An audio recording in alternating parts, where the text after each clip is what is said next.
Assalamualaikum warahmatullahi wabarakatuh. Pada hari ini kita akan membahas fluida dinamis.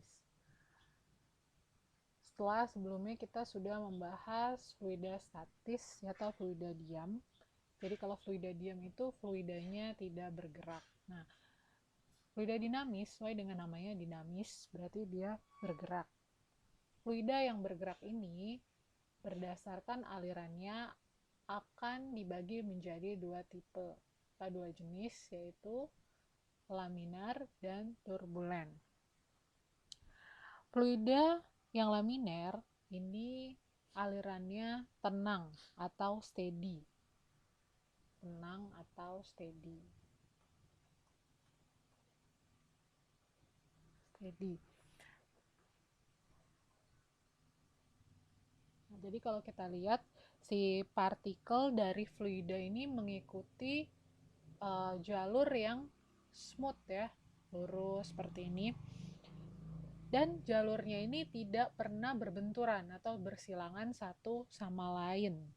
Kemudian kecepatannya saat melewati setiap titik, setiap posisi yang ada, itu selalu konstan atau tetap terhadap waktu.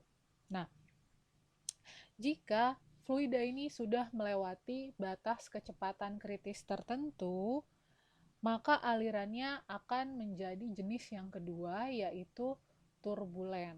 Bisa kita lihat di sini, turbulen ini tidak teratur, yang dapat dicirikan dengan terbentuknya pusaran-pusaran seperti ini.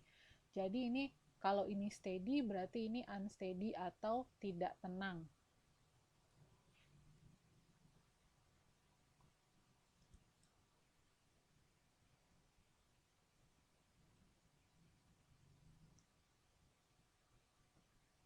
Nah, ini adalah contoh dari aliran turbulen dan aliran laminer. Kalau kita perhatikan, pada saat si air ini mengalir dari ujung keran sampai ke bawah, alirannya di sini laminer, tenang ya. Kemudian pada saat dia mau mencapai dasar, nah ini menjadi turbulen, tidak tenang, kemudian akan terbentuk pusaran-pusaran air. Ini juga contoh lainnya, laminer seperti ini. Kemudian kalau yang ini transisi atau diantaranya, tapi ini bukan pada fluida cair ya, ini pada gas nih. Dan ini adalah turbulen, jadi ini kecepatan dari aliran fluida ini tinggi sehingga dia membentuk riak-riak seperti ini. Itu tadi fluida untuk zat cair. Nah, ini kalau dalam sebuah asap rokok dari ujung sampai ke sini bisa kita lihat ini dikatakan laminer, kemudian membentuk gelombang-gelombang, ini menjadi turbulen.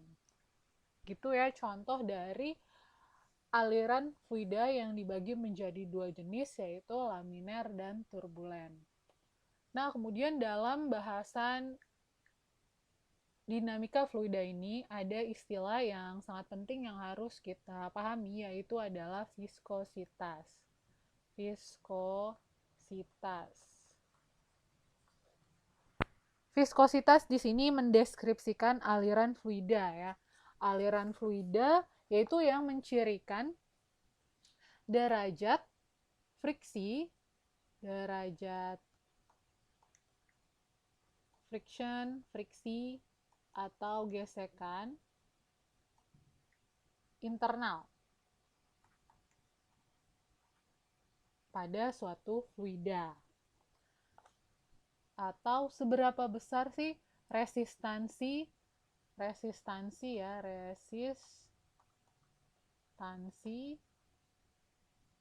ini sama dengan hambatan yang disebabkan oleh fluida itu sendiri. Nah, gesekan internal atau gesekan yang diakibatkan oleh fluida itu sendiri, atau bisa juga kita sebut sebagai viscous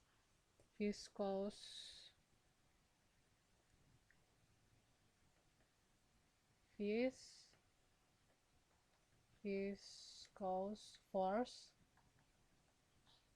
ya, atau gaya kental ini berkaitan dengan resistansi yang harus dimiliki oleh dua aliran fluida yang berdekatan untuk bergerak relatif satu sama lain.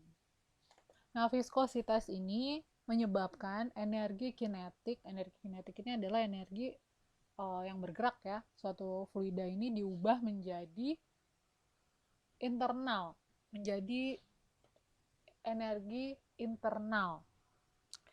Mekanismenya ini mirip kalau kita perhatikan suatu benda itu meluncur pada permukaan yang kasar, permukaan horizontal yang kasar. Nah, permukaan horizontal yang kasar ini menyebabkan hilangnya energi kinetik, ya, kecepatannya gerak, energi untuk benda itu bergerak itu menjadi berkurang, berbeda dengan permukaan yang licin. Karena kalau permukaannya licin ini pasti akan memudahkan benda untuk dia bergerak lebih bebas atau lebih cepat.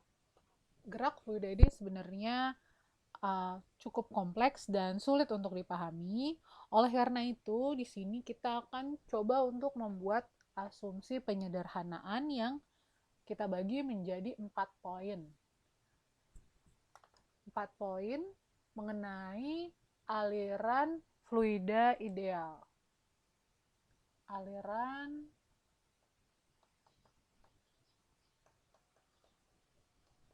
fluida ideal. Ya, jadi aliran fluida ideal ini kita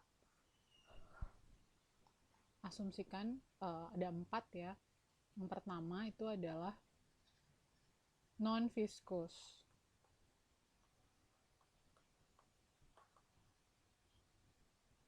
Non-viscous. Viscous, V-I-S-C-O-U-S. Ya. Non-viscous ini berarti gaya gesek internal ini diabaikan ya. Jadi objek ini bergerak pada fluida tidak mengalami gaya kental atau gaya gesek ya. Bukan tidak ada tapi gaya gesek diabaikan.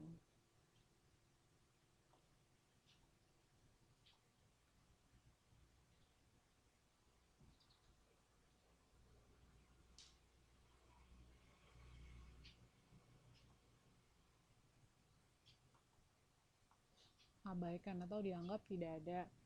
Kemudian yang kedua adalah steady. Steady atau tadi kita sebut sebagai yaitu laminer.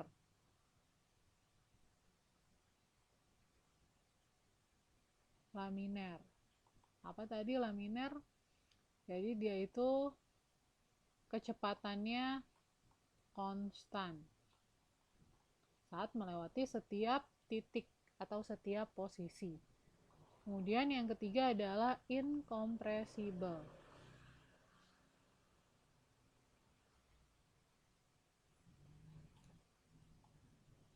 Kalau compressible itu artinya bisa dikompres, kalau incompressible tidak dapat dikompres, atau kalau bahasa Indonesianya tidak dapat dimampatkan. Kalau yang dapat dimampatkan itu seperti pada pengisian angin ya lewat kompresor.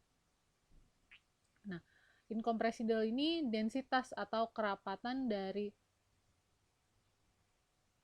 fluida incompressible adalah konstan. Kemudian nanti yang keempat, irasional. Irasional artinya tidak dapat berputar atau tidak memiliki momentum anguler di setiap titiknya ya. Tidak berputar. Kalau misalkan ada semacam kayak dayung ya, yaitu tidak menyebabkan suatu putaran gitu terhadap si aliran fluida tersebut. Nah, ini adalah asumsi dari aliran fluida ideal. Sekali lagi ada 4, non-viscous, steady, incompressible, dan irrotational, bukan irrational, tapi irrotational.